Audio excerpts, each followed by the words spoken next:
Hi everyone, my name is Richard Santoro and I welcome you to Third and Zen, the YouTube channel where every week I'm sharing a spiritual message to nourish ourselves, heart, mind, body, and soul.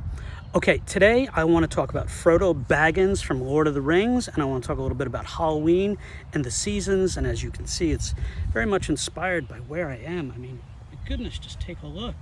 So, a couple months ago, I shared a video on the Lord of the Rings. It focused mainly on J.R.R. Tolkien, the author, and I hit a few beats on a little bit of everything. I'll post a link to that if you'd like, or if I can remember, I should say. Today I want to talk about Frodo. Now, if you haven't read the books or watched the movies, there will be spoilers, so I'm going to invite you to go do what you want to do with that.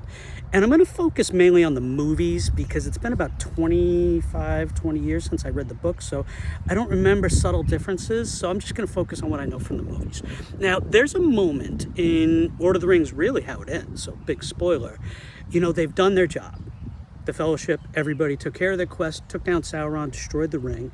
And Frodo, the main ring bearer, was the one that, he carried that wound that he took from the Nazgul, and just the wounds of everything, mental, spiritual, emotional, physical, all of it.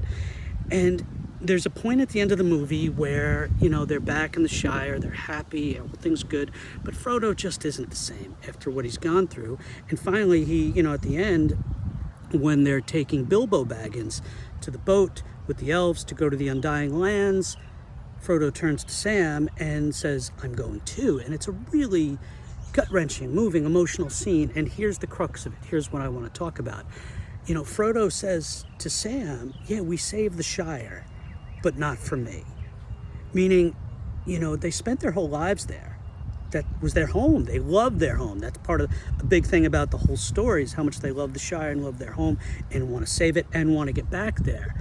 But for Frodo, with all he went through and with the wound that he carried and the deeper wounds that he carried, what he's expressing to Sam is that, yeah, we saved this place, but not for me. It's not the same. It's changed for me because I've changed, so I need to move on. So hold on to that for 1 second. I was recently talking to a loved one. We went away and I was talking to a loved one. They happened to mention something that was so wise that also helped inspire this message. They were talking about friendships and how our friendships in life can be seasonal. And what they mean by that is, we have our friends when we're younger, when we're adolescents, and maybe we move on from them. And we perhaps have our friends when we're teenagers and rambunctious and having fun, and maybe we move on from them. And maybe our friends from college, maybe we move on from them. Friends from work, friends at different phases in our lives can be seasonal. And in our heart, we want to be close with everyone we've always known and loved for all of our lives, but sometimes that doesn't happen. Things change, things shift, things are seasonal. So let's combine all this and bring this in a little bit for a landing. For Frodo, the Shire turned out to be seasonal.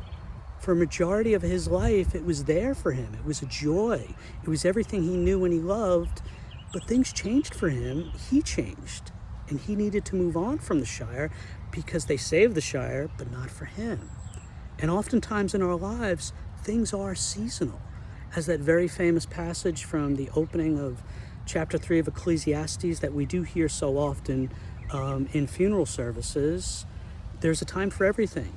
There's a season for everything under the heavens. And forgive me if I'm not getting it word for word exact, but you know the point I'm making. For everything, there's a season. And in life, seasons shift. And here we have, quite appropriately, this very emblematic moment in our calendar year and in our seasons where the leaves change.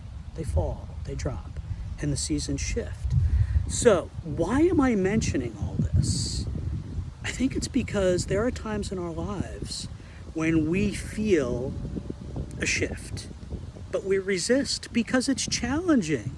Maybe it's breaking away from individuals. Maybe it's breaking away from certain areas in our life, moving on to something else, moving on to something different. We feel it. We don't feel a comfortable, steady ease with where we are or who we're with or with what we're doing, and we just feel a shift.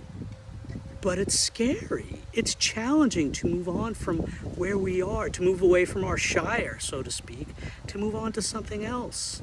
But as Frodo said, they saved the Shire, but not for him. And as my friend said, things are seasonal, friends are seasonal, and there's time to move away. We see it played out in the Gospels. The Gospel authors show us phases, seasons of Jesus's ministry, of his time, as they give us, whether it's the infancy narrative, obviously, that's a blip, a story, but then moments his ministry in Galilee and Capernaum, and then his ministry in Jerusalem, and then the final week, phases, seasons of the story of Jesus as depicted from the gospel writers, from the evangelists. And we can take a page from that, pardon that pun, and a page from Frodo, and a page from nature, and a page from the wisdom of my friend, that in all things, there are seasons. Whether it's where we are in life, what we're doing, who we're with, who we're surrounded by, who we are as individuals, growing and evolving and moving on to different phases. So I guess to bring all this in for a landing here on Halloween, happy Halloween, by the way, and on this beautiful autumn day, this is a reminder that life is seasonal, just like nature is seasonal. Life is seasonal, just like the Gospels depict Jesus in different phases and seasons of his time here on this earth.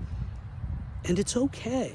It's scary sometimes to make that jump and that really cognizant shift, that aware shift to say, okay, I'm going to move on from this and move towards that.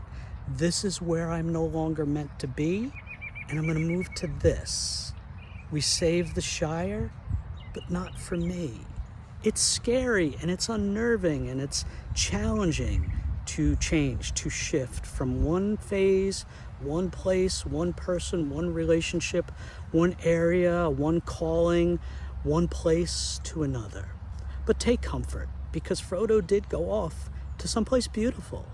And Jesus did have his seasons and his phases for really important reasons. And what he moved from and to were really valuable, obviously. So this is the kind of thing that seems obvious to say, that life has seasons. Friends can be seasonal, relationships can be seasonal, places, periods where we are in life can be seasonal. It seems really obvious to say, especially when we watch the seasons right before our eyes. But when we're in it, when it's really subjective, sometimes we need a reminder to say, take heart, it's okay. I know it's scary, but seasons happen and we move from one thing to the other, and take heart. Be assured that where we might be going, where you might be going in life, can be really, really beautiful. And it's okay to possibly be done with a previous season and to move on to the next. Thanks be to God. Amen. Okay, my friends, I want to thank you for joining me today. And again, I'll try to post that link to the other Lord of the Rings video. I think there's going to be a few more, because that whole saga has so many, from Gandalf to Aragorn to just everything, all the themes. Anyway, I'll try to get to maybe some more of the rings, but I'll post the one that I did. Either way, I want to thank you for being here. I want to thank you for being you. I want to thank you for checking out today's video. If you feel like sharing it with anyone that you think maybe is in a shift of seasons and is really scared and uncertain what to do, maybe this would help. Either way, thanks for being here. I love you all. Have a great day. Have a great Halloween. Go have some festive fun. I love you all. Take care. Ciao, ciao.